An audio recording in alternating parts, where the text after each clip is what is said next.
उशीर होईल, पण ते फळं तुम्हाला चाखण्यासारखे असतील आणि गोड असतील फळं. ते आज फळं आम्हाला बघायला भेटत आहे. वामनदादा कर्डक म्हणायचे, वामनदादाला वाटायचं की बाबासाहेबांच्या नंतर कोणीच चळवळ केलेली नाही. त्यांना दुःख वाटत होतं, खदखद होती त्यांच्या मनामध्ये, आणि ते म्हणून म्हणायचे, भीमा तुझ्या मताचे जर 5 लोक असते, तलवारीचे तयांच्या न्यारेच टोक असते.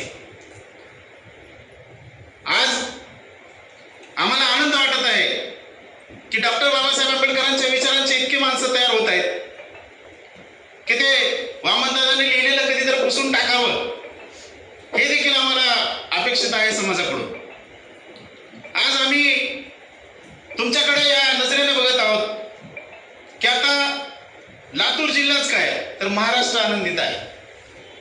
या महाराष्ट्रामध्ये जे होत नाही, होऊ शकत नाही म्हणणारे लोक आज टाळ्या वाजवत आहेत. त्याचं कारण श्रद्धेय बाळासाहेब आंबेडकर. ते कधी कुणापुढे झुकले नाहीत, नावाकले नाहीत. त्यांना सर्व लोकांनी, आपल्या शहाण्यातल्या शहाण्या आणि शेवड्यातल्या शेवड्या लोकांनी म्हणलं की बाळासाहेबांना काही कळत नाही, बाळासाहेबांना राजकीय गणित काही कळत नाही, असं सर्वांनी बोलले. त्यामध्ये मी असू शकतो कदाचित कधीतरी, कोणत्या तरी काळी.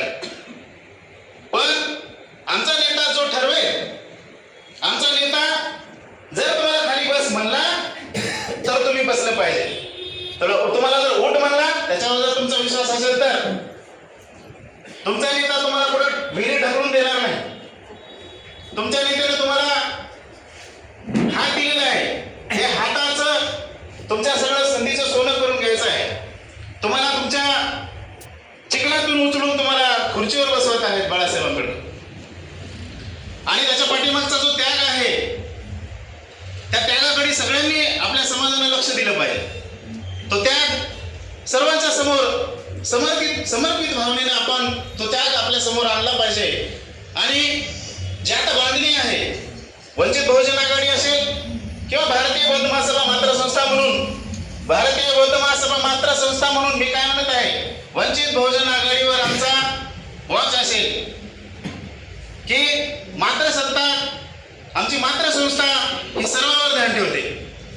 वंचित बहुजन आघाडीच्या सर्व कार्यकर्त्यांना असं वाटलं असेल की भारतीय बौद्ध महासभेचे लोक आमच्याकडून कुठं दिसलेच नाही, त्यांनी आमच्यासोबत कामच केलं नाही, अशी शंका असू शकते.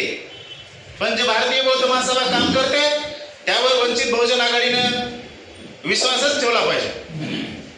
आणि विश्वास ठेवूनच पुढे आपल्याला जो आता येणारे आहेत, आता ग्रामपंचायत आहे, जिल्हा परिषद आहेत, त्याकडे आपण सर्वांनी लक्ष दिले पाहिजे. आमची जिम्मेदारी फक्त महानगरपालिका निवडणुका ह्या नाही, आमच्या इच्छा तेवढ्याच नसाव्यात, तर आमच्या इच्छा ह्या पुढे आमदार कसा होईल, आमच्या विचाराचा खासदार कसा होईल, आमचा खासदार झाला तर आम्ही त्या खासदारकीची लाल दिव्याची गाडी आम्ही कधी बघावी, आणि तो आमचा खासदार ज्यावेळेस लाल दिव्याच्या गाडीत बसेल त्यावेळेस आपण सर्वच लाल दिव्याच्या गाडीत असू. कारण का आमचा जो मोरक्या असतो, तो मोरक्याला ज्यावेळेस आपण पाहतो त्या मोरक्याचं खरंच कौतुक करावं. डॉक्टर बाबासाहेब आंबेडकरांनी जो आपल्याला संदेश दिलेला आहे, आता तरी आपण संघटित होऊया. आणि झाल्याचं हा एक उदाहरण आहे. आपण जर आज संघटित नसतो, आज वंचित बहुजन आघाडीला ज्या पाठीमागे काही गोष्टी होत्या, आता मागच्या गोष्टी काहीच कळायच्या नाही.